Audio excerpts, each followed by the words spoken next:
Brexit, and 60% of Greeks say no, we don't want this austerity package. What does that mean for the euro and the eurozone?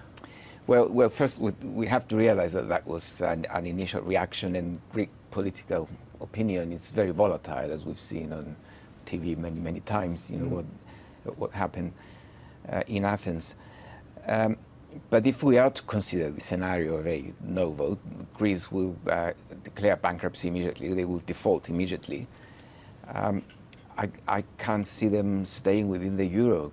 Well, it really is all or nothing, make or break this vote, isn't it? Because clearly Papandreou doesn't have a plan B. Apparently, if they say no, that's it, no package.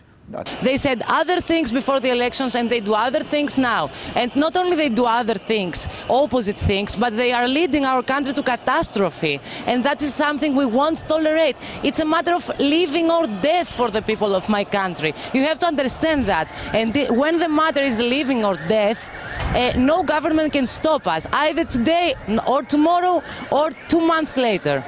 As the Washington Post reported, Greece's problems, critics argue, have only partially to do with speculators, more to do with false economic data, broken tax system, runaway spending. The Greeks report that only 5,000 people make over $136,000 in their whole country.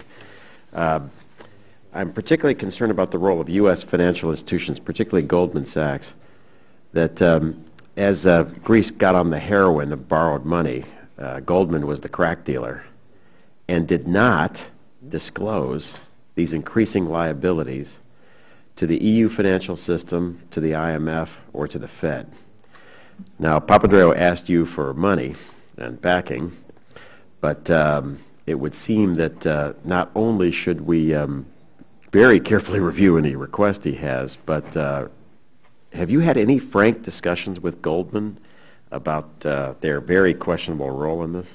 Coming to your question, yeah. Which is that I can't comment on any ongoing investigations, but of course, as you've heard the Federal Reserve Chairman say, the responsible people in the U.S. are taking a careful look at these things, as you would expect them to do. And so you have called Goldman and said, what's up? I'm not going to comment on anything we've done specifically, but I just will draw your attention to the statements made by the Chairman of the Federal Reserve Board and by the SEC, when they are the competent authorities in this case, okay, that they're going to take a careful look at this stuff, again, as you would expect them to. This is as if we bailed out the Corleone family, and then they turn around 2 quarters later and have a record quarter.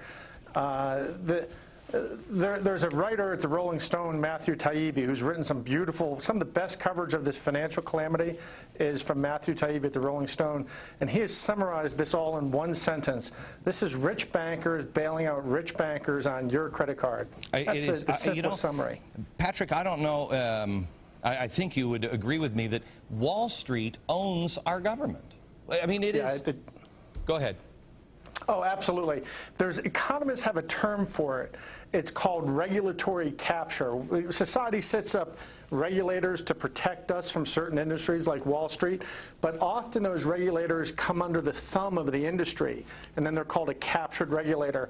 Well, Wall Street has captured the institutions that are supposed to have protected our country from Wall Street. They've just become wholly owned subsidiaries. In fact, I'm sorry, go ahead. Do you think this is the same thing? Because I said, I think it was on last night's program, that I think this is just, we have merged our government and these gigantic corporations have merged. And the framework now is, if you're not in one of these gigantic corporations, forget about it, Jack.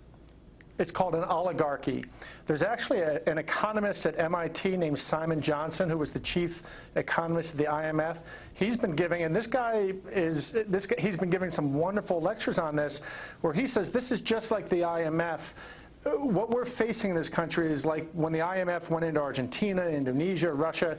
What you have is an oligarchy, a group of powerful folks who basically hijacked the government, and they get out of control. They make a lot of money for a while. They get over leveraged, then it collapses.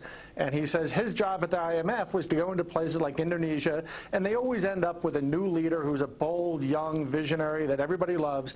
But the IMF's job is to go in and look them squarely in the face and say, is this guy, is he happy talk, or is he willing to really stand up and do the things that you have to do to break the back of the oligarchy? Well, the United States, and this is this economist Simon Johnson, he says, look, that's exactly the situation you're in here. And that's exactly the situation we're in. It transcends party politics.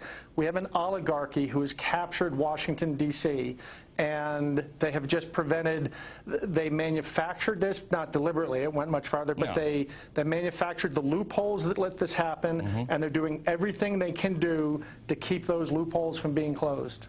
It not only for our salaries and pension that will be vanished, but the worst law they are going to vote for in the Greek Parliament is a law that says that everything the state owns will pass to an enterprise which will have members from the Troika, the IMF, and some Greek people. So this enterprise, a private enterprise with the Troika inside it, will sell everything.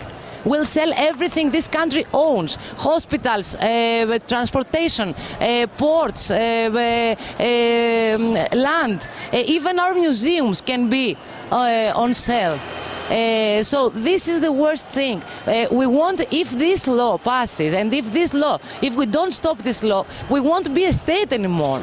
This is not just a European crisis. It's impossible now to have a financial crisis contained to one corner of the world. When it affects Europe, it's going to affect the United States as well. Here's how the dominoes fall from Athens to your doorstep.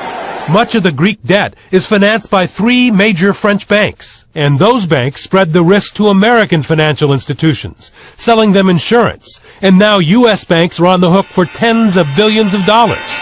And what worries the stock market is they don't know which banks are carrying the risk. Which could tend to make interest rates go up and make it harder to get loans and for firms to receive credit. Businesses will feel more uncertain about the future.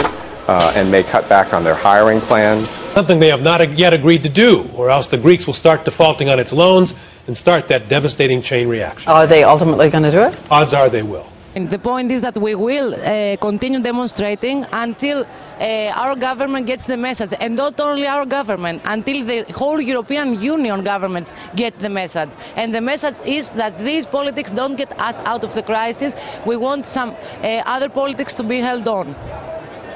It's not a matter if we will walk on in the parliament or not. It's a matter of millions of people getting out on the streets and shouting that we want to live. We will live, not bankers.